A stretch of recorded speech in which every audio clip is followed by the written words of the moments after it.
PLAY. Stock analysis Thursday. Is it a buy or not? Watch this 1 minute video till the end to find out. Dave and Buster's Entertainment is already $17.27.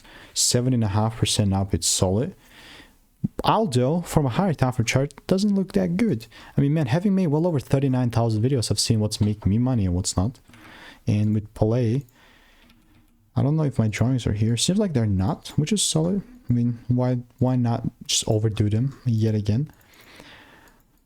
I'm just gonna stick to the daily, honestly, because that's ultimately all that's needed, at least for me right now.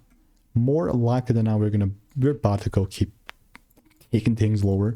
So in this instance, if I see the price zooming up, showing me any sort of shift, then and only then I'm going to look to take it down.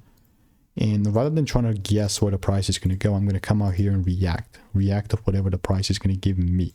So I'll put this little waiting sign here. And if you want to make more money trading in a simple and lean way, click the first link in the description. It's free newsletter.